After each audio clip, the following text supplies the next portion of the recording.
Olá, minha gente, estamos aqui de volta.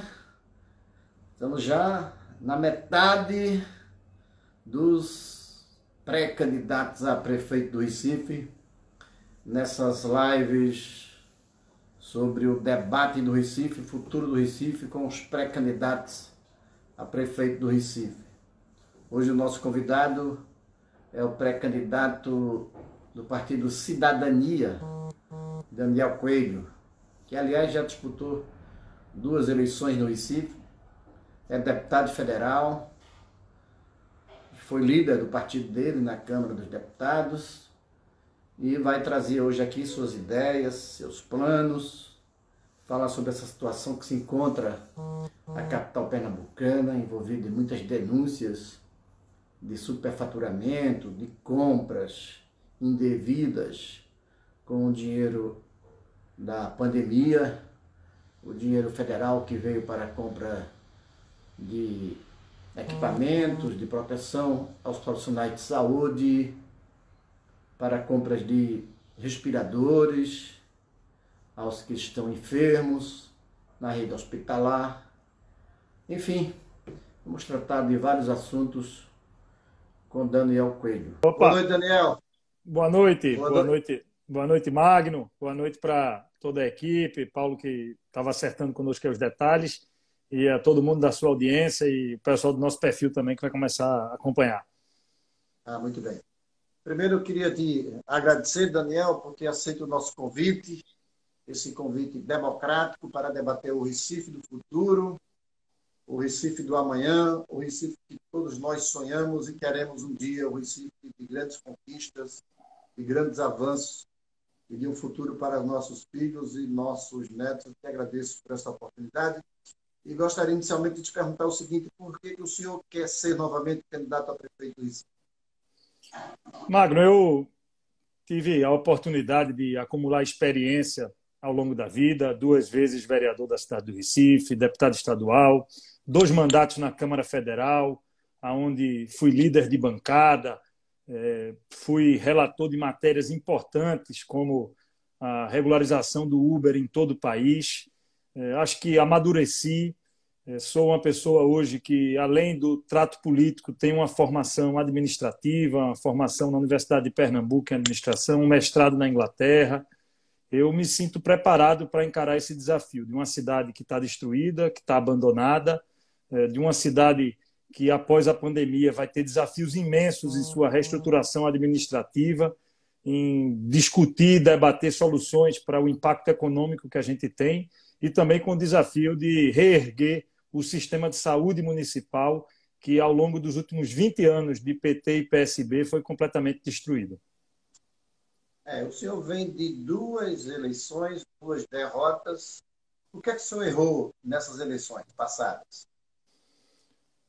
Olha, Magno, eu não considero derrotas. Eu disputei duas eleições com grandes votações, expressivas votações, eleições onde disputei sem um apoio amplo partidário e acho que fiz milagre. Nas duas eleições, nós tivemos, proporcionalmente ao nosso tempo de TV, o melhor desempenho entre os candidatos. Na primeira eleição, nós tínhamos cerca de 5% do tempo de televisão, tivemos quase 30% dos votos. Na última eleição também tivemos cerca de 7 ou 8% do tempo de TV, tivemos 19% dos votos. As demais candidaturas com tempo semelhante não chegaram nem perto da nossa votação. Então, acho que o desempenho foi bom, mas com certeza eu hoje me considero uma pessoa muito mais paciente, tranquila para poder ouvir, para poder compor, para poder construir soluções com outros parceiros da política. Então, talvez esse pouco tempo de televisão em eleições anteriores se deva exatamente ao ímpeto da juventude. Eu acho que hoje eu consigo conciliar a experiência, mas com a energia de quem ainda é jovem, quer trabalhar muito e tem muita vontade de fazer as coisas. Agora, o senhor, quando eu anunciei que o senhor seria hoje o nosso entrevistado, fizeram muitas perguntas sobre se realmente o senhor é candidato. Está muito essa dúvida aí. O senhor realmente é candidato para valer? Eu estou colocado como pré-candidato. Acredito que nossa candidatura será a escolhida como a candidatura que unirá as oposições, mas eu, de deixo muito claro de que a gente busca unidade. Quem busca unidade não pode se impor, tem que construir, tem que ter paciência, e sair colocando-se como candidato de toda maneira não é a atitude de quem quer juntar e de quem quer unir. Então, estou confiante, acho que a nossa candidatura é a mais competitiva, mas tenho muito respeito por todos os outros pré-candidatos que estão colocados, Mendonça, Patrícia, Marco Aurélio, Feitosa, Clarissa, e todos aqueles que quiserem juntar forças no campo da oposição real. A gente tem duas candidaturas que representam continuidade familiar, ideológica e de governo, que são as candidaturas do PT e do PSB, e nós precisamos ter uma candidatura que represente a oposição de verdade, mudança e ruptura com o que aí está. Eu queria entender esse discurso do senhor em relação às outras duas candidaturas, porque as outras duas o senhor foi candidato do início até o fim. O senhor não tinha esse discurso de que vamos ver, unir a oposição, quem é que soma mais, não sei o quê. O que é que mudou? Mudou o entendimento, Magno, de que a gente tem que a união ela é inevitável, e mudou o cenário. A gente tem que lembrar que nas duas eleições anteriores onde eu disputei não existia oposição. Quando eu disputei a eleição em 2012, todos eram aliados do PSB. Então não tinha quem unir. Naquela época eu fui um cavaleiro solitário, não por falta de vontade de ter outros partidos juntos, é porque não existiam outros partidos. Os partidos que hoje compõem a oposição e essas lideranças que compõem hoje a oposição estavam no campo do governo. Então, agora a gente tem um quadro diferente. Nós temos cerca de 12 partidos que são oposição de verdade ao PSB e ao PT. Nós temos lideranças expressivas hoje que estão no campo da oposição, que naquele momento eram parte do governo. Então, não havia o que esperar. Na verdade, em 2012, se nós não tivéssemos colocado a nossa candidatura, nós teríamos uma eleição de faz de conta, que era essa a intenção inicial. Era uma disputa de João da Costa com Maurício Randes e uma eleição de mentirinha. A gente lembra que era isso que a cúpula do PT e do PSB estava bolando. Na eleição de 2016, de novo, um cenário muito difícil. A única alternativa de aliança que nós tínhamos era o Democratas, que optou pela candidatura de Priscila. Agora não. Agora a gente tem o PTB com Armando, que é uma liderança expressiva e importante e precisa ser ouvida. A gente tem o PSDB com Bruno Araújo. Nós temos o Podemos com a pré-candidata Patrícia, e também com o deputado Ricardo Teobaldo. A gente tem o PL e o PSC com Anderson e André Ferreira. Nós temos nós temos o Marco Aurélio no PRTB, ou seja, é um leque de alianças completamente diferente do que nós tínhamos anteriormente. Temos o PSL do deputado Luciano Bivar, que é outro partido importante também no campo das oposições. Então, nada disso estava no campo da oposição, ou poucos desses estavam no campo da oposição nas duas últimas eleições. O senhor inclui aí entre esses candidatos a Patrícia do Domingos, né? É a delegada. O senhor tem conversado com ela também, porque eu tenho informações que o senhor está entendido com o pré-candidato do DEM, o Eurício Mendonça Filho, mas que ela não tem tido uma amplitude, vamos assim dizer, para colocar uma negociação, porque me parece que ela é candidata de todo jeito. Magno, eu não posso falar por ela, né? Eu tive duas conversas recentes por telefone, nada mais profundo, e tenho conversado sempre com o presidente do partido, o deputado Ricardo Teobaldo. Eu não tenho a prerrogativa de falar pelos demais, né, e de falar pela candidatura dela. Era importante que ela estivesse nesse campo, mas é uma decisão que vai caber à própria pré-candidata e ao seu partido. O presidente Ricardo Teobaldo tem dito que deseja compor com a oposição, logicamente defendendo a candidatura do seu partido. Isso é natural de um processo. Então, vamos aguardar para saber para onde a coisa caminha. A gente não tem a definição de quem é o candidato, mas a conversa com o Mendonça é uma conversa que está ocorrendo com uma frequência grande e ambos falamos a mesma coisa, a necessidade de nos unir. Isso também é o que eu escuto do senador Armando Monteiro, isso é o que eu escuto do presidente do PSDB, Bruno Araújo, é o que eu escuto de André Ferreira e de Anderson. Então, assim, há um sentimento na oposição de que a unidade nos fortalece e nos coloca no segundo turno, porque fica muito nítido a diferença deste campo para a divisão entre as duas candidaturas dos primos Marília e João Campos. O senhor falou aí que o senhor tem ouvido isso de Mendonça, tem ouvido de Armando, tem ouvido do PSDB e tudo mais. eu, pelo menos, não tenho ouvido, eu acho que o senhor também não, uma postura dela nesse sentido, né? A delegada, ela não tem se colocado nesse sentido, pelo contrário, ela tem se colocado como realmente uma candidata irreversível. Magno, não posso estar respondendo por outras pessoas. Como eu disse, eu vi algumas declarações dela pela imprensa, né, dizendo que em uma live com um outro jornalista, dizendo que estaria disposta a compor, mas é uma resposta que a própria candidata vai poder dar. Eu não me sinto confortável em falar nem por ela, nem por ninguém. Né? Eu espero que a gente consiga compor e não há nenhuma objeção, pelo contrário, há um desejo de todos de que o Podemos esteja dentro do arco da aliança da oposição. Pois é, eu estou colocando essa questão porque eu conversei também com o senador Álvaro Dias, que é o líder do Podemos no Senado, e ele já tem a delegada Patrícia como uma candidatura irreversível. Ele disse que ela não está na mesa de nenhum tipo de acordo. Não posso responder também pelo senador Álvaro Dias. Aí é ele que fala e cada um responde pelo seu partido. O meu diálogo com o Podemos, ele se dá com o deputado Ricardo Teobaldo, que é o presidente do partido aqui no estado, fundador do Podemos, e é com ele que a gente estabelece o diálogo partidário. Todas as outras lideranças podem opinar, mas também não falo por Ricardo, ele vai ter que opinar por ele.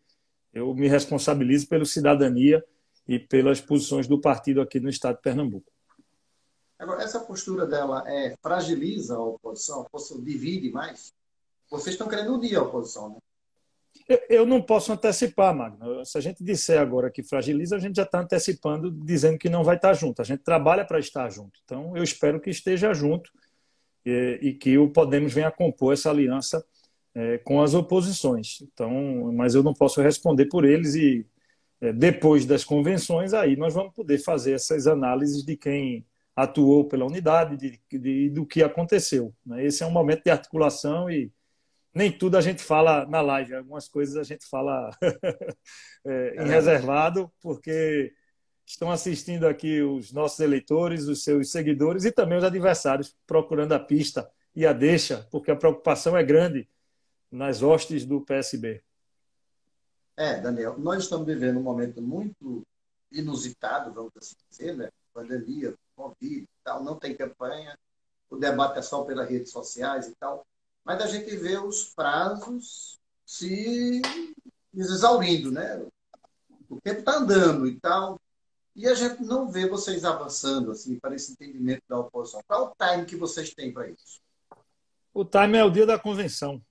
Pelo que eu conheço de política e pelo que eu me lembro de todas as eleições, até o último dia e o último minuto, tudo pode acontecer. Claro que algumas coisas vão sendo anunciadas antecipadamente, mas eu me lembro de eleições passadas, não só as que eu disputei, mas de todas que eu já participei. Essa pode ser a minha 8ª disputa, já disputei 7 eleições. Todas as eleições é uma confusão na véspera das convenções para ver qual é a aliança, para onde vai. Primeira eleição que eu disputei de vereador pelo Partido Verde no ano de 2004, eu me lembro a véspera da convenção, todo mundo dentro daquela casa que era do ex-presidente do PV, João Braga, ali na Mário Melo, e a confusão se o partido iria apoiar Cadoca, se iria apoiar Mendonça, se ia apoiar Raul. Era uma confusão imensa e quer dizer, eu acho que é esse o processo. A gente tem que ter paciência. Querer antecipar pode nos dividir. Eu acho que, inclusive, quem quer unir não pode antecipar. Se a gente começa a se colocar agora, candidato de todo jeito, vai para a rua, vai com quem tem, eu posso dizer que alguns dos partidos que estão na oposição já têm uma conversa muito avançada conosco. Mas marchar só com esses partidos não é a atitude de quem quer unir. A nossa atitude tem que ser a de juntar todos, de chamar, de tentar ver quem é o candidato que tem as melhores condições, e isso requer paciência, realmente. A Covid... Tem alguns critérios que definem candidatura, né? Pesquisas, amplitude do partido, bases, apoio de vereadores e outras coisas mais. Os critérios que vocês estão colocando na mesa para definir quem vai ser o candidato, quais são? Eu acho que são esses, Magnus. É pesquisa, é a capacidade do candidato em fazer uma sustentação de uma campanha, a capacidade de enfrentar os debates, também o seu passado no relacionamento com os demais, não é? O que foi construído ao longo do tempo, a confiança que o candidato precisa inspirar nas pessoas, nos eleitores e também nos demais apoiadores. Esses são os critérios. Não é? Você, como jornalista experiente, deve ter escutado muitas vezes a pergunta que eu escuto também dos eleitores. Como é que é? Senta na mesa e acerta. A coisa não é assim. Eu costumo dizer que a construção de um palanque na política ele é muito mais para um namoro de hoje em dia moderno do que para o namoro de antigamente, que você combinava e casava. Hoje em dia as pessoas vão se aproximando e quando vê estão morando juntas. Mas não há aquele dia que você diz, vamos morar junto ou vamos namorar. A coisa ela vai acontecendo com naturalidade. E eu acho que a construção na política ela é assim também. Você vai construindo quando você percebe a aliança está montada.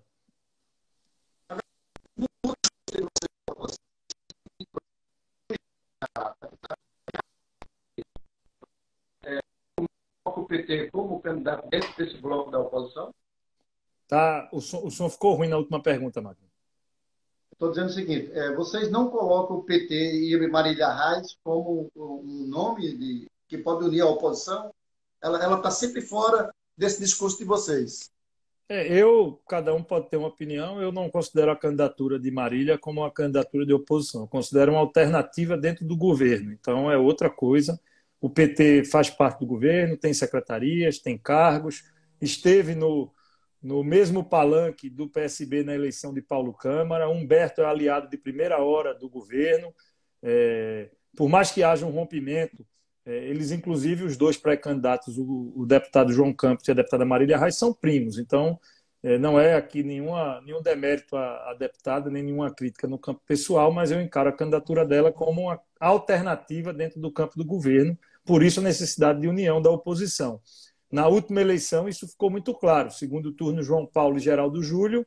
Com a vitória de Geraldo Júlio, o PT não esperou a posse. No outro dia já fazia parte do governo de Geraldo. Se João Paulo tivesse ganho, o PSB não teria saído, teria continuado no governo. Então, eu considero a alternativa do PT como uma segunda candidatura dissidente deste ambiente governista.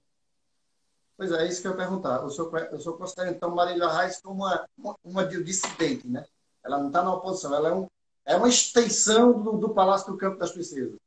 É uma extensão do ambiente do Palácio, pode ter um rompimento pessoal dela, mas o PT é aliado do PSB, faz parte do governo, compõe o governo. Inclusive, o PT não saiu do governo para a disputa de Marília. Ela vai disputar com o PT no governo. Com os cargos, né? Com os cargos, não. Eu, sendo justo com a candidata, ela, pelo que me consta, não tem cargos nomeados por ela, mas o seu partido, não, sim. Mas o pessoal de Humberto Costa, sim, o partido dela. O partido dela está no governo e continuará no governo independente do resultado. São aliados e governam há 20 anos juntos. Do ponto de vista ideológico, se comportam da mesma forma. Acho que há um sentimento, tanto no PT como no PSB, de render uma lógica do século passado, não é? Aquela lógica de que você tem que tratar o empreendedor como inimigo, que o empreendedor é o malvado. Não é? Então, esse ambiente de desemprego do Recife tem muito a ver com essa cabeça que faz parte das lideranças do PSB e do PT. Por isso que eu acho que é a mesma coisa. A gente precisa romper. O Recife precisa ser a cidade do empreendedor, a cidade do emprego. O Recife precisa ser parceiro das pessoas que aqui investem. A gente tem que sair dessa estagnação econômica. O Recife foi sempre conhecida como o maior polo comercial do Nordeste, a cidade dos mascates. Hoje, o Recife é campeão do desemprego e do corona. Então, é um pensamento arcaico. Eu acho que há um envelhecimento nessa esquerda tradicional, representada pelo PSB, pelo PT, na sua forma de ver o mundo. Eles realmente precisam de um tempo fora do poder, talvez, para poder repensar o que é o mundo de 2020. Eu tenho a sensação, quando eu escuto o discurso do PT e do PSB, de que eu ainda estou em 1985, no período da redemocratização e antes da queda do Muro de Berlim. Eles ainda não acordaram, Magno. Eu vejo o PT e o PSB, por exemplo, sendo contra o novo marco do saneamento básico. A gente tem uma cidade do Recife com 70% de área não saneada. As pessoas moram dentro do cocô. e eles não querem mudar o marco do saneamento básico para permitir concorrência. Isso é uma visão do século passado, atrasada, velha. Ou a gente rompe com isso, ou nós vamos continuar com essa cidade estagnada. Você vai em Salvador, você vai em Fortaleza, eu acompanhei a sua série de reportagens, são cidades que estão olhando para frente. E veja que Salvador é de um governo de direita, mas Fortaleza é inclusive um governo de esquerda. Mas não é uma coisa atrasada e arcaica como o PSB e o PT de Pernambuco. É uma coisa realmente impressionante como eles estão presos a 1985. E o senhor esqueceu de falar aí a capital da Bahia, Salvador, né? Que lá é o DEM, né? E lá está bem avançado também. É isso, eu falei DEM em Fortaleza, isso, DEM, que é você falou, não, DEM, não, e Fortaleza é o... isso. PDT. PDT, o Fortaleza e o DEM em Salvador, exatamente. Cidades que estão avançando. A gente tem outras cidades do Brasil que estão avançando. Aqui é uma coisa impressionante. Então, até coloquei o fato de Fortaleza para não dizer que é somente em Salvador que tem um governo mais à direita. Agora, Daniel Coelho, o Recife e Pernambuco cansaram de PSB e cansaram de PT também? Cansaram, há um sentimento, uma fadiga. Todo ciclo tem seu início, tem começo, tem meio, tem fim. Há um cansaço e o sentimento é de não querer mais PSB e PT. Por isso a oposição precisa se unir. Como a gente sabe que o PT tem o seu tamanho, ninguém pode menosprezar. A candidata Marília é uma candidata forte, é competitiva, ela tem condições de ir ao segundo turno. E o PSB é especialista em usar a máquina para fazer eleição. Gasta uma fortuna no processo eleitoral e a gente sabe o modelo deles de fazer política. Então, nós temos dois adversários fortes. Eu tenho muita confiança na vitória da oposição unida. A oposição separada, ela abre o flanco para um possível segundo turno desse mais do mesmo, e eu diria que a gente pode perder no tapetão. Então, isso não pode acontecer. Eu vou repetir a frase dita pelo senador Armando Monteiro e repetida por muitos na oposição. A oposição está fadada à união. Nós temos que nos unir, não há outra alternativa. O senhor falou aí de duas máquinas aí, né? Que o PSB tem a Prefeitura do Recife e o Governo do Estado. E diz o seguinte em relação ao PSB, que se Eduardo ensinou eles a fazer alguma coisa, foi fazer campanha, que eles estão craques em fazer eleição. Vocês temem isso?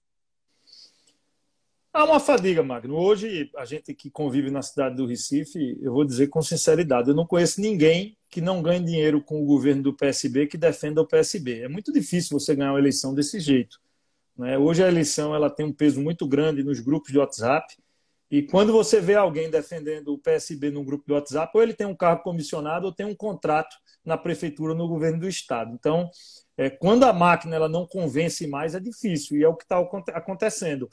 Inclusive, as pessoas chegam a dizer abertamente: você está falando que está ganhando alguma coisa. Pode ser que tenha.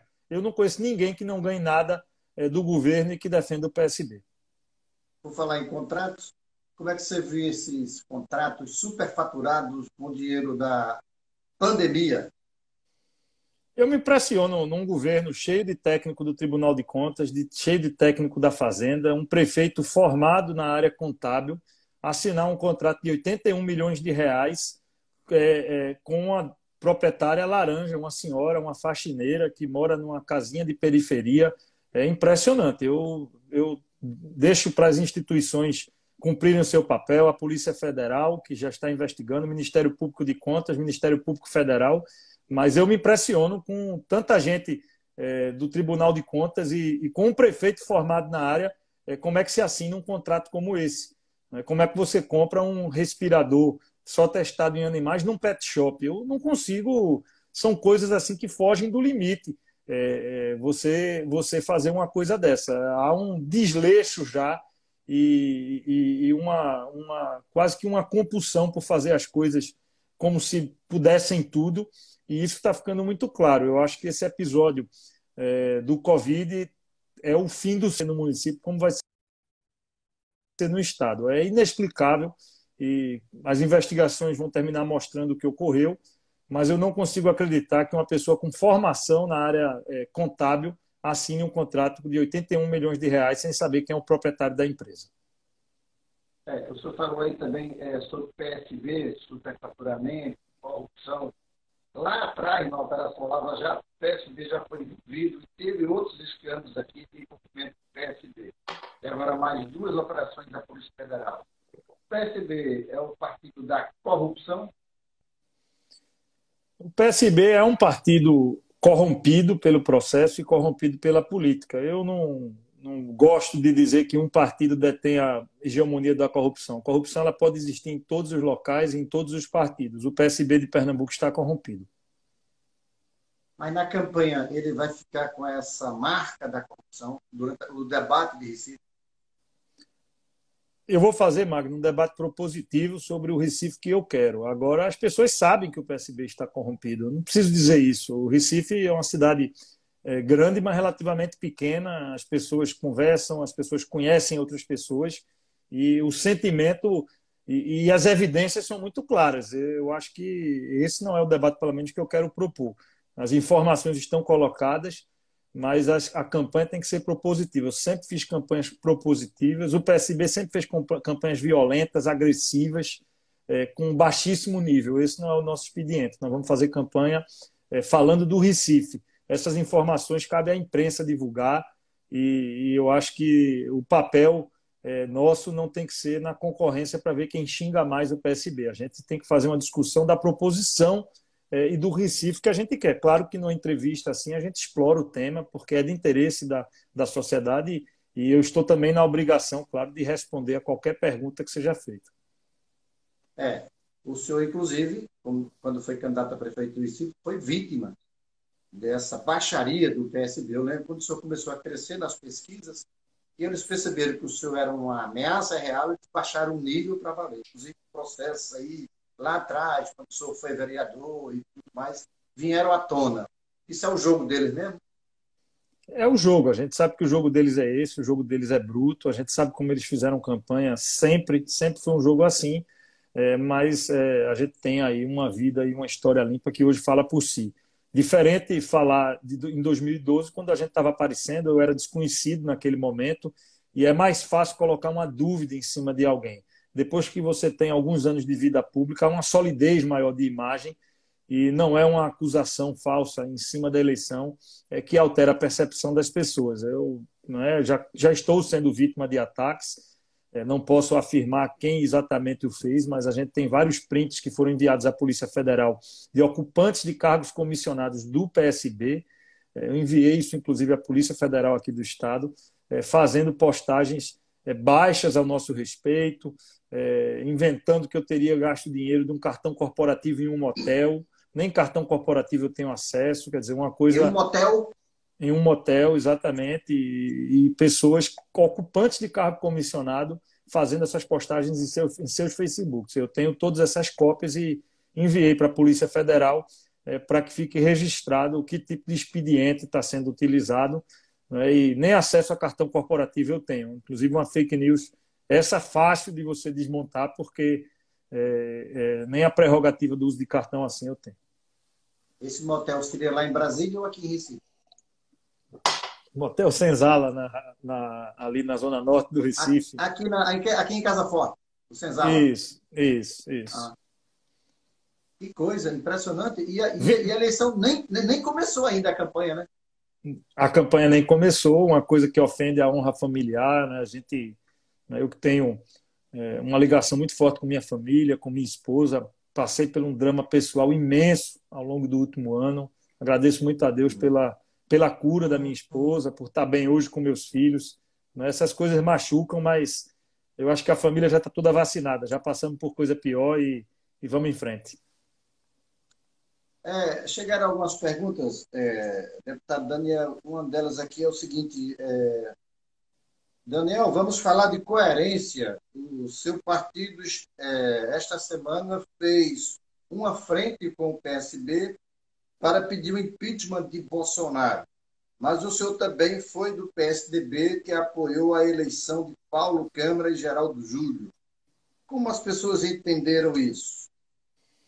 Eu nunca apoiei Paulo Câmara, sempre fui contra e sempre fiz oposição. Estive no PSDB, no momento onde o PSDB apoiou Paulo Câmara, e saí do partido porque estava discordando da linha de pensamento. Tenho uma relação cordial com muita gente do PSB, mas preferi a minha independência.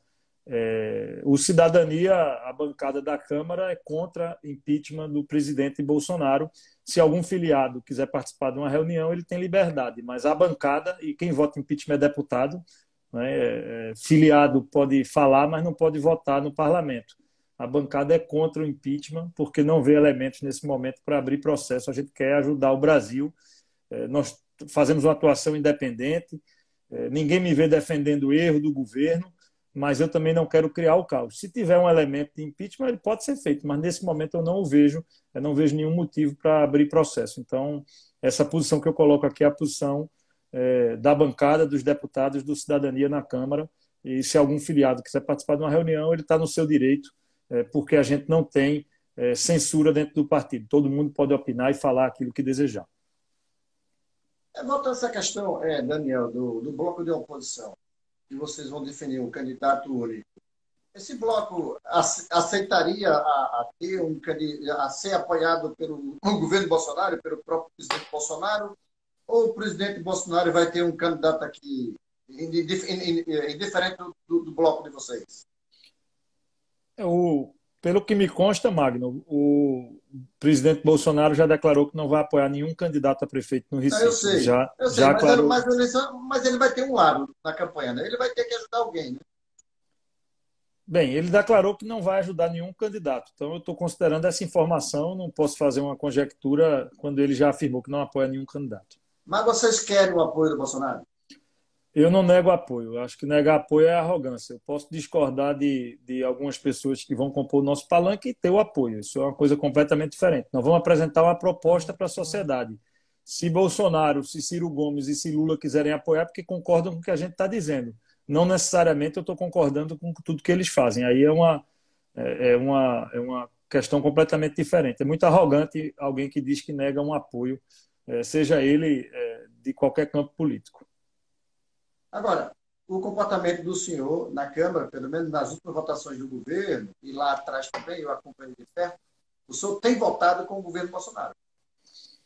Eu voto naquilo que eu acho correto. A pauta ambiental eu tenho votado contra. Todas as matérias relevantes da pauta ambiental eu tenho votado contra porque eu discordo da agenda ambiental do governo. Eu concordo com a agenda econômica, com as reformas, a reforma da Previdência, com a necessidade de redução do Estado. Então, eu tenho um certo alinhamento com algumas pautas da economia e tenho divergência, por exemplo, na pauta ambiental. Eu não me guio em ser contra ou a favor do governo, eu me guio naquilo que eu acho correto, né? Eu ajo com independência e em algumas matérias a gente converge. Eu tenho procurado fazer paz, né? E não nos alinhar à posição de defesa do que é errado e também não ficar nessa de torcer contra o Brasil, de criar confusão. É assim que tem sido nossa atuação na Câmara. Tem algum risco de ruptura no país? Magno, eu acho que tem muita gente torcendo pela ruptura, na oposição e, inclusive, alguns no governo. Quem não quer ruptura diz que tem que dizer que a gente tem que trabalhar pela democracia, nós temos que trabalhar pelo entendimento, pelo consenso. Eu não acho que há ambiente para ruptura. A gente tem que isolar esses radicais de ambos os lados que desejam ruptura no Brasil. A gente precisa de democracia, precisa de respeito entre os poderes. Nós podemos ter divergências, isso faz parte, mas a gente tem que resolver as coisas segundo a Constituição e através do voto. Eu não acho que a gente tenha ambiente no Brasil, nem apoio da sociedade à ruptura. O brasileiro, majoritariamente, quer a continuidade do processo democrático e a consolidação da nossa democracia, com liberdade completa de opinião, com liberdade completa de imprensa, com liberdade na internet, para que a gente possa exercer na plenitude a democracia conquistada por todos os brasileiros. O empresário de Brasília, pernambucano, mas mora em Brasília, o Roberto Marinho, o Bel Marinho, ele disse que o senhor é o melhor candidato para Recife, que o senhor está preparado para ser prefeito do Recife. E ele perguntou o que o senhor faria. Quem falou? Roberto Marinho. É lá de Brasília. É pernambucano e não mora em Brasília. Tá. Ele disse que o senhor é o melhor candidato, está preparado. E o que é que o senhor pensa em relação ao Recife Antigo? Porque ali teve aquela fase de Jarbas, depois de ver o João da Costa, e o Recife ficou abandonado, o Recife Antigo. Completamente. O Recife Antigo hoje, infelizmente, é um ponto de drogas com a criminalidade alta. Nós precisamos, em primeiro lugar, é uma ilha, é muito fácil, só tem 3 entradas e 3 saídas, a não ser que as pessoas cheguem nadando. Então, você precisa fazer o monitoramento completo por câmeras e, num processo parecido com o que foi feito no centro de Nova York, você coloca aquilo como uma área de tolerância zero à criminalidade. O espaço é muito curto. Nós podemos utilizar, além da parceria com a Polícia Militar, a Guarda Municipal. A gente já tem autorização para que a Guarda Municipal atue também com o poder de polícia, usando os equipamentos de força necessários para impor a ordem, e aquela área tem que ser uma área de tolerância zero à criminalidade. Nós precisamos estimular o Porto Digital. O Porto Digital é uma imensa experiência econômica para o Brasil. São 11 mil empregos gerados no bairro do Recife, somente na área de tecnologia, e hoje a gente tem um gargalo na formação. Nós vamos apresentar na campanha um grande programa de formação em ciência da tecnologia, em informação, em tudo que está ligado ao setor do Porto Digital, para que a gente consiga aproveitar essas oportunidades. O Recife tem uma quantidade imensa de desempregados e o Porto Digital pode ser uma grande oportunidade. Então, com o ambiente de tolerância zero à criminalidade no bairro do Recife, junto com o incentivo ao Porto Digital, a gente pode resgatar economicamente aquela área e, com mais segurança, os equipamentos de lazer também vão poder voltar a funcionar. Então, é preciso a gente... E eu sou um apaixonado pelo bairro do Recife, meu escritório é no bairro do Recife, eu vou todos os dias ao bairro do Recife. Eu não consigo entender como uma prefeitura que tem sede no bairro do Recife ela é tão abandonada. Porque o prefeito vai ali todo dia, vê aquela coisa esculhambada e não faz nada, é sinal de que falta zelo. Preocupação talvez seja em como arrumar uma empresa laranja para fazer contrato terceirizado e não cuidar da cidade. Daniel, chegou mais uma pergunta aqui sobre essa questão da coerência, né? Segundo dados da Gazeta do Povo, de 21 de 1 de 2020, o senhor foi deputado federal em 2019 que mais usou a verba de gabinete, 1.300.000. Isso é verdade? Não, essa notícia foi falsa. A Câmara ela fez uma junção do custo de mais de um gabinete com o outro e depois a Gazeta fez uma matéria corrigindo, mas sempre circula a falsa, né? Ninguém coloca a correção.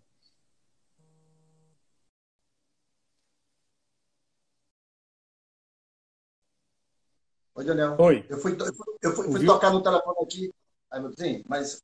Pois não, ouviu a resposta? Você estava falando. Não, pode dar a resposta. Essa informação foi falsa. Eles juntaram o custo de dois gabinetes no meu só. Eu não posso ter duas vezes a quantidade de assessores, eu só posso nomear os que eu tenho à disposição. E a própria Gazeta já reconheceu em uma outra matéria, mas sempre circula a falsa e nunca a verdadeira.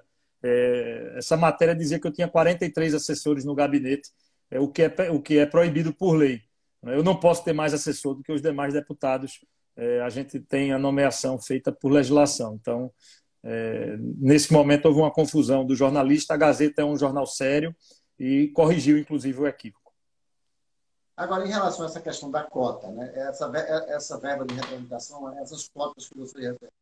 Eu dei hoje uma matéria no jornal O Poder, eu edito também, no jornal do WhatsApp, e Humberto Costa é campeão lá em gasto nessa cota. Me parece que foi R$700 mil no ano passado, em 2019. Como é a cota do senhor nesse sentido? Eu uso o que é necessário para o exercício do mandato. Usei mais no ano passado do que esse ano. Qual é o valor necessário? Necessário é você pagar as passagens para Brasília, a locomoção e o funcionamento do gabinete. Isso é o necessário para o funcionamento. Esse ano, minha cota está muito pouco utilizada, porque nós estamos fazendo sessão virtual e eu não estou comprando passagem. As passagens estão caras e estavam bem caras. Esse ano não há aquisição de passagens entre Recife e Brasília. Se alguém gasta mais do que seu salário em passagens do próprio bolso, ou é muito rico ou tem alguém pagando por essa conta. Então, o que tem que ser visto é a utilização correta para o mandato, a efetividade do mandato.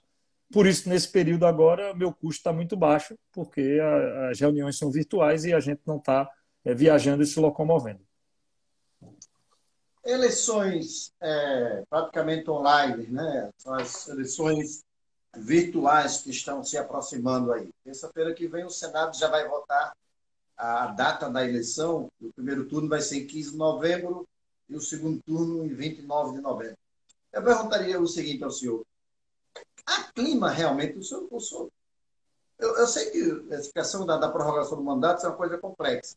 Mas com uma pandemia, uma curva crescente, o senhor está vendo realmente um clima para fazer uma eleição no país? Eleição não depende de clima, eleição é um compromisso democrático. O compromisso democrático tem que ser cumprido. A nossa Constituição ela tem poucas cláusulas pétreas. A principal delas é de que mandato só quem dá é o povo. Nem o TSE, nem o Congresso Nacional tem a prerrogativa de dar mandato a deputado e a prefeito. Isso era no tempo da ditadura, quando você tinha os chamados prefeitos biônicos. Então, independente de clima, eleição é um compromisso democrático, ela vai ter que ocorrer. Se não puder ocorrer na data certa, remarca-se a data. O que não pode é prorrogar mandato, só o eleitor dá mandato. Eu conheço bem a Câmara dos Deputados e conheço bem o Senado. Eu conheço bem o Congresso. Eu cubro o Congresso há muito tempo. Eu fico imaginando o seguinte, se essa eleição desse ano, né, de Covid, de pandemia, de mortes, o Brasil chegou já a 1 milhão de casos e tal, 50 mil mortos, praticamente 50 mil mortos. Se fosse a eleição de vocês, deputados federais e senadores, vocês não estariam passando a eleição já para 2021, não? Eu estaria contra, Magno. É possível que alguns estivessem a favor, mas eu estaria contra. Tem prefeitos hoje que estão contra a prorrogação porque tem compromisso democrático e tem prefeito que está agindo de forma oportunista, querendo ganhar 2 anos de mandato sem ir para a urna. Isso depende do princípio de cada um. Eu não posso responder por mais ninguém. Eu defendo que mandato seja dado pelo povo e exclusivamente pelo povo. Como é que vai ser a questão da abstenção numa eleição que vai ser feita só pela internet? Por exemplo, o debate, eu imagino o seguinte, que a eleição, a emoção da eleição está na rua, né? O candidato acompanhando, o povo acompanhando o candidato, pegando na mão do candidato, ir para a convenção, e no bairro, aquelas caminhadas e tal, o contato do candidato com o povo. Isso é que faz a parte emotiva da emoção da campanha, né? E aí o eleitor tem um contato direto com o candidato. Como é que vai ser essa primeira eleição no país sem o eleitor ter contato, ter o candidato ter contato com o eleitor? Ô, Marco, você falou agora, chega, me deu uma saudade e uma dor no peito. Eu acho que muita gente que está nos vendo aqui, que saudade de encontrar um amigo e dar um abraço e 2 tapinhas nas costas, hein? Isso, eu acho que tem tanta gente com vontade de fazer isso. Vai ser uma eleição diferente, Magno. Realmente é um processo que a gente vai ter que aprender né, no dia a dia, como ele vai funcionar. Mas não há alternativa. Os Estados Unidos está passando por um processo eleitoral e está se adaptando. Vários países do mundo estão fazendo eleição agora. A gente não tem o que fazer. Nós vamos ter que fazer da maneira possível. Eu não consigo enxergar a possibilidade realmente de uma eleição com o candidato saindo apertando mão. Imagine, né, você apertar 1000 mãos num dia, passando Covid para as pessoas, né? A gente vai ter que ter outro modelo realmente lamentável, porque o contato físico ele é importante, ele aproxima as pessoas, ele faz a gente conhecer melhor a cada eleitor, faz o eleitor conhecer o candidato, mas vamos ter que fazer dentro do que for possível e particularmente nós do Cidadania estamos orientando aqui em Pernambuco todos os nossos candidatos a respeitarem todas as regras sanitárias. A política ela tem que ser feita dando exemplo, não dá para a gente de forma alguma ficar né, fazendo coisas que coloquem as pessoas em risco por conta do voto. Então, vamos aprender, Daniel, com esse processo. A gente está entrando já na reta final da live. Eu gostaria que o senhor fosse mais objetivo em algumas coisas que eu vou perguntar sobre Recife. Joia. Por exemplo, trânsito do Recife. Como desengarrafar Recife? Mobilidade começa no pedestre, então a gente precisa fazer um trabalho para que as pessoas caminhem mais. Isso tem a ver com iluminação, com qualidade de calçada, com segurança. As calçadas que foram remodeladas foram exclusivamente em bairros nobres do centro da cidade. A periferia praticamente não tem calçada. Nós vamos acabar com esse negócio de pegar 4 ônibus para sair do Ibura e vir para o centro. tem que acabar com isso. As pessoas têm que ter uma linha direta, como tiveram no passado. Esse modelo só interessou o empresário de ônibus, não interessou o usuário. Eu não posso falar em transporte coletivo dessa forma. E nós vamos mudar a lógica da CTTU. A CTTU não pode continuar com essa coisa de fábrica de multa. Nós precisamos ter um modelo treinando, remunerando, valorizando o nosso guarda municipal, o nosso agente de trânsito, um modelo de educação no trânsito, para a gente melhorar a qualidade do nosso trânsito. Então, rapidamente, são iniciativas que são importantes para desafogar, além também da gente ampliar a rede de ciclovias em toda a cidade. E em alguns locais são necessárias intervenções, abertura de novas avenidas, mas isso é uma coisa a ser detalhada ao longo da campanha. Bom, a última intervenção, de fato, que houve aqui no trânsito, assim, e opções para fluir o trânsito, foi a Via Mangue. O que é que o senhor pensa fazer uma nova Via Mangue aonde? Olha, Magno, isso tem que ser feito com estudo, com muita cautela. Uma via mangue, ela tem que ser feita no local onde você tem espaço. Então, uma via expressa, você não pode fazer uma via expressa por cima de prédios. A gente vai ter que ter... Eu estou perguntando isso, Daniel, porque eu estive agora em Fortaleza e fiquei impressionado, nem tanto em Fortaleza, mas eu fiquei impressionado com Salvador, porque lá eles estão fazendo 4 vias, né? 4 vias de acesso à cidade. Tem muito fazer e tal, uma solução para o trânsito. E aqui a gente não tem isso. Recife tem uma característica diferente dessas outras cidades, porque Recife tem cerca de 20% da área de Fortaleza e 30% da área de Salvador. Então, geograficamente, a situação nossa é muito mais complexa. Aonde há projeto hoje conhecido na cidade de via expressa, do lado oposto da Via Mangue, pela Imbiribe. Mas, por exemplo, na região dos Aflitos, naquela região de Parnamirim, que é uma região extremamente engarrafada, você não tem como rasgar uma via expressa naquela região. Ali você tem que qualificar e melhorar o trânsito. Então, tudo vai depender da região a qual está se discutindo. A requalificação e a utilização da BR-101 como alternativa de perimetral é um debate que precisa ser feito. E isso tem a ver com o governo do Estado e com o governo federal, porque não dá para a gente continuar com a BR-101 cortando a cidade com caminhões. Essa é uma obra, desde a época que eu era deputado estadual, a gente discute muito, você retirar aquele fluxo do centro, da região central da cidade, né, do Recife. Então, são alternativas. Mas não dá para a gente pensar, por exemplo, na Zona Norte, que é extremamente engarrafada, de que eu vou fazer uma via expressa ali, porque o espaço ele simplesmente não existe. A gente precisa de muito mais criatividade e de muito mais trabalho para poder resolver o trânsito nessas regiões.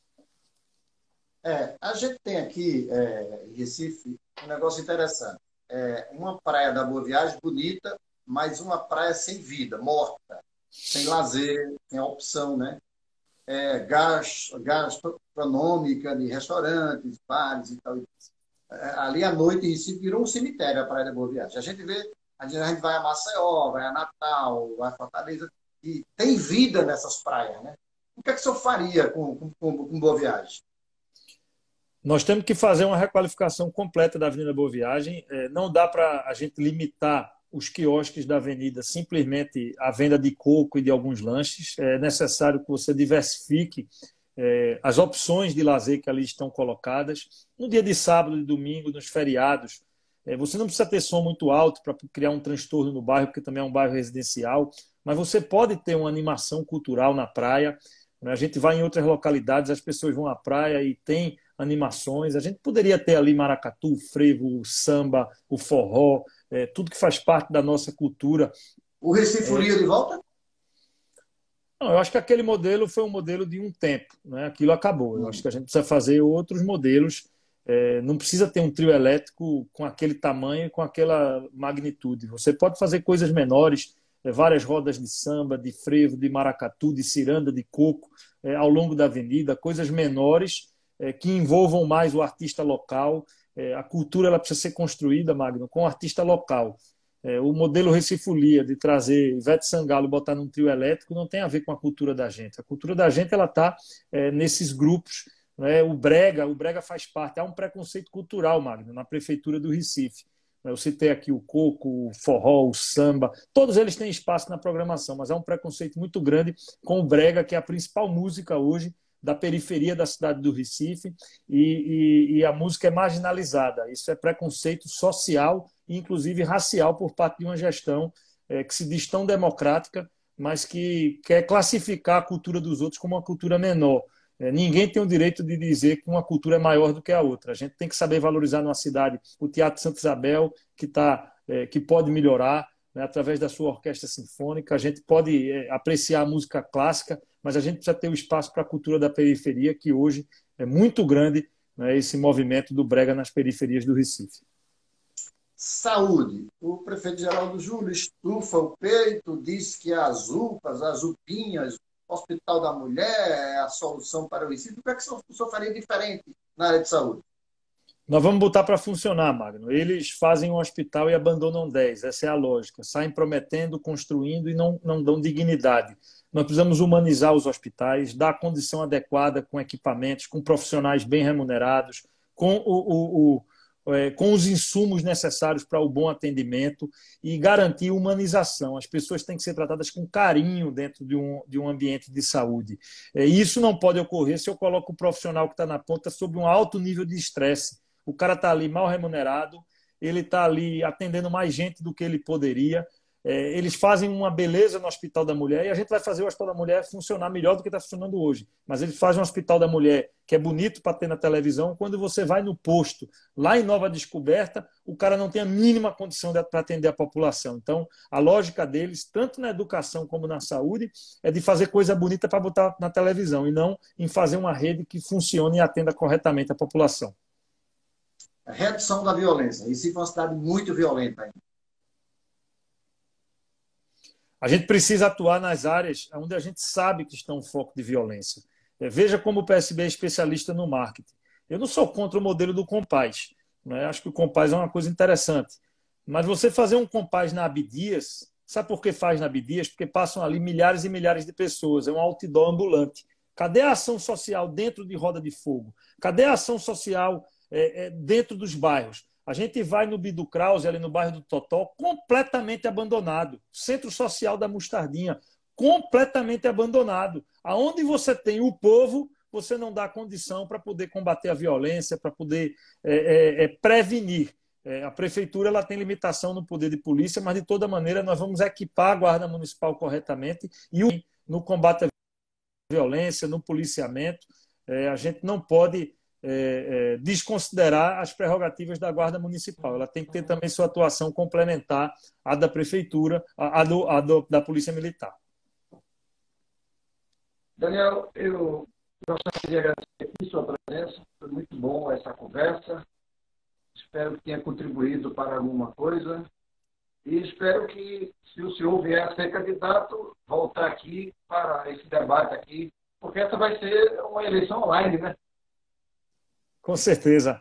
Magno, muito obrigado. Parabéns pelo seu trabalho. Você está nesse mundo digital aí se superando durante a pandemia, lives com as maiores personalidades do país, né? E eu fico muito honrado de poder estar participando aqui também, né, desse seleto grupo de convidados seus para participar desses debates. Muito obrigado e uma boa noite para todos, um bom São João, né, e que a gente tenha em mente de que dias melhores virão. Apesar de tudo, dias melhores virão, a gente vai passar por isso e vai sair mais forte. Um abraço para todos. Viva Recife! Viva o Recife!